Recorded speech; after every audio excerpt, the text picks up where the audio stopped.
책상 앞에 앉았어요. 공부해야 합니다. 그건 알아요. 근데 손은 이미 핸드폰을 들고 있어요. 쇼츠를 넘기다가 문득 정신이 돌아옵니다. 아, 또 이러고 있네.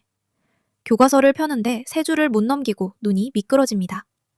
같은 문장을 네 번째 읽고 있는데 무슨 말인지 하나도 모르겠어요. 옆자리에는 벌써 2페이지를 넘겼습니다. 조용히 한숨이 나옵니다. 나만 왜 이러는 거지? 시험이 끝나면 더 심해집니다. 성적표를 보여주는 순간 엄마 표정이 바뀌는 게 보여요. 말은 안 해도 실망한 거 압니다. 머리는 나쁘지 않은데 왜 이러니? 이 말이 100번째예요. 모릅니다. 나도 몰라요. 해야 하는 건 아는데 몸이 안 움직여요. 시작을 못하는 게 아니라 시작까지 가는 길이 너무 멉니다. 혹시 이런 적 있어요? 하나라도 해당되면 끝까지 들어봐요. 수업 시간에 집중하려는데 5분도 못 가서 딴 생각이 시작된다. 해야 할 걸 알면서도 몸이 안 움직여서 자기 전에 자기 혐오가 밀려온다. 친구가 욕심만 해도 나를 싫어하나 생각이 멈추질 않는다. 몇 개나 해당됐어요? 전부 다라고요? 그럼 이 영상은 너한테 하는 이야기입니다. 그러다 어느 날 이런 생각이 올라옵니다. 나는 사람들한테 민폐만 끼치는 것 같아. 왜 사는지 모르겠어. 먼저 한 가지만 말할게요. 네가 민폐라고 느끼는 그 감각, 그건 사실이 아닙니다. 그건 네 뇌가 보내는 잘못된 신호예요. 왜 그런지 오늘 3가지를 같이 볼 거예요.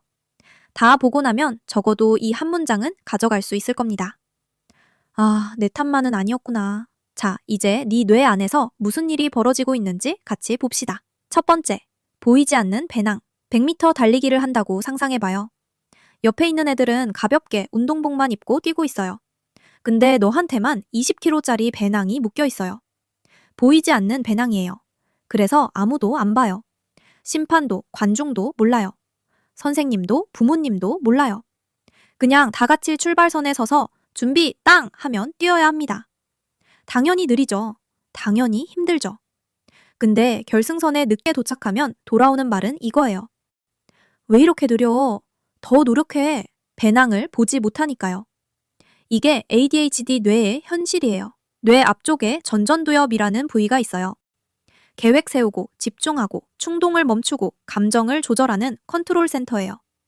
이게 작동하려면 연료가 필요한데 ADHD 뇌는 그 연료가 잘 전달이 안 돼요. 실제로 뇌를 스캔해 봤더니 이 연료 전달 경로에 차이가 확인됐어요. 그러니까 뭐냐면 컨트롤 센터는 있는데 전원이 자꾸 끊기는 거예요. 한번 생각해 봐요. 리모컨 배터리가 나가면 버튼을 아무리 눌러도 안 되잖아요. 리모컨이 고장난 게 아니라 배터리 문제인 거예요. 네 뇌도 마찬가지예요. 의지가 없는 게 아니라 의지를 실행하는 연료가 부족한 거예요. 그러니까 네가 공부에 집중 못하는 거, 시작을 못하는 거, 해야 하는 걸 알면서 몸이 안 움직이는 거. 그건 게으른 게 아니에요. 20kg 배낭을 메고 달리고 있는 거예요. 남들 눈엔 안 보이는 배낭을요. 여기가 진짜 포인트예요. 이 배낭은 네가 선택한 게 아니에요. 태어날 때부터 뇌에 묶여 있었던 거예요. 그런데도 넌 지금까지 뛰어왔어요. 그것만으로도 이미 대단한 거예요. 두 번째, 배낭 속에 숨어있는 유리 조각들. 배낭 안에 뭐가 들었는지 열어볼게요. 교과서? 아니에요. 유리 조각이 가득 들어있어요. 작은 충격에도 네 안에서 깨지는 것들. 선생님이 수업 중에 집중 좀 해 라고 한마디 했을 뿐인데 가슴이 쿵 내려앉아요. 이런 적 있지요? 친구가 일십한 건 그냥 바빠서일 수도 있는데 나를 싫어하나? 생각이 멈추질 않아요. 엄마가 한숨을 쉬면 내가 뭘 잘못했는지 머릿속에서 돌림판이 돌아가기 시작해요. 이걸 거절민감성이라고 불러요. ADHD를 가진 사람한테 정말 흔하게 나타나는 현상이에요. 거절이나 비판의 신호에 보통 사람보다 훨씬 강한 감정 반응이 터지는 거예요. 왜 이러냐면 아까 말한 컨트롤 센터, 감정 브레이크 역할도 같이 하거든요. 근데 이 브레이크에 연료가 부족하니까 한번 감정이 올라오면 멈추질 않아요. 별일 아니야 라고 진정시켜주는 시스템이 제대로 안 돌아가는 거예요. 그래서 배낭 속 유리 조각들이 자꾸 깨져요. 남들한테는 저게 뭐 그리 상처야, 잇일이. 네 안에서는 진짜 전쟁이에요. 솔직히 말할게요. 이건 예민한 게 아니에요. 뇌가 그렇게 반응하도록 세팅된 거예요. 네가 유난 떠는 게 아니라 배낭 속에 유리가 들어있는데 아무도 안 봐주는 거예요. 그리고 여기서 진짜 무서운 일이 벌어져요. 세 번째, 배낭의 무게를 자기 탓으로 착각하는 뇌. 배낭 때문에 느리고 유리 조각 때문에 자꾸 깨지니까 뇌가 이런 결론을 내려요. 나는 뭘 해도 안 돼. 나 때문에 다들 힘들어. 나는 민폐야. 이건 사실이 아닌데도 진짜처럼 느껴져요. 왜냐면 뇌가 반복해서 그 회로를 돌리거든요. 실패 경험이 쌓이면 뇌는 나는 안 되는 사람이라는 틀을 만들어요. 그 다음부터 뭐가 생기든 그 틀로 해석해버려요. 시험을 망치면 역시 나는 안 돼. 친구가 약간 차가우면 나 때문이겠지. 부모님이 한숨을 쉬면 내가 짐이니까. 전부 같은 회로예요. 근데 이 회로가 무서운 게 뭐냐면 증거를 보고 결론 내린 게 아니에요. 감정이 먼저 유죄 판결을 내리고 증거를 나중에 끼워 맞추는 거예요. 재판이 시작되기도 전에 판사가 유죄라고 선언하는 법정. 공정할 리가 없잖아요. 그래서 이걸 알아야 해요. 네 머릿속에서 나는 민폐야 라는 목소리가 들릴 때 그건 사실이 아니라 오작동하는 회로의 소리예요. 배낭이 무거워서 넘어진 건데 뇌가 넘어진 건 네가 약해서야 라고 거짓말하는 거예요. 여기서 하나 물어볼게요. 진짜 민폐인 사람이 내가 민폐일까? 고민할까요? 안 해요. 진짜 민폐인 사람은 그런 생각 자체를 안 해요. 네가 그렇게 괴로운 이유는 네가 다른 사람을 신경 쓰는 사람이기 때문이에요. 남한테 피해를 주기 싫어서 미리 아파하는 거예요. 그건 민폐가 아니라 공감이에요. 네 뇌가 배낭의 무게를 전부 네 탓으로 돌리고 있었던 거예요. 근데 이제 알잖아요. 배낭은 네가 선택한 게 아니라는 거. 그리고 여기서 시선을 한번 돌려볼게요. 이 배낭, 짐만 들어있는 건 아니에요. 흥미가 꽂힌 일에는 시간 감각이 사라질 만큼 빠져드는 하이퍼 포커스, 남들이 안 보는 연결고리를 찾아내는 확산적 사고, 새로운 것에 대한 본능적 호기심.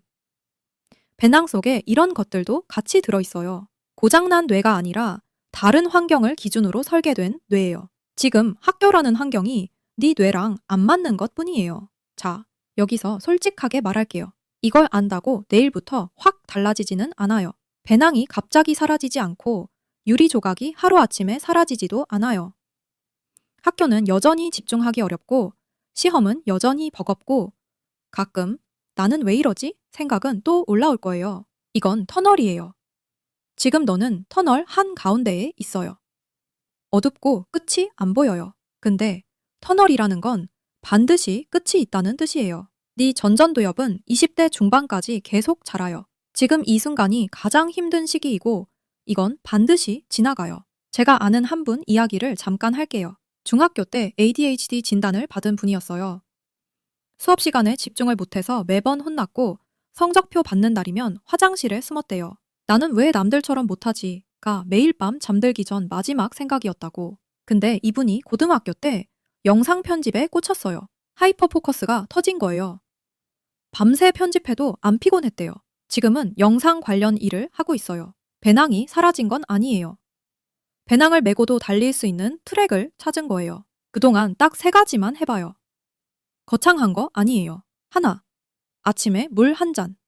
그게 전부예요. 오늘 뭘 해야 하지? 숙제가 밀렸는데, 시험이 다가오는데 그런 생각 다 내려놓고 일어나서 물 1잔만 마셔요. 그 1잔이 내 뇌한테 보내는 신호예요. 나 오늘도 시작했어. 작은 성공이 연료를 만들어요. 그 연료가 다음 행동으로 이어져요.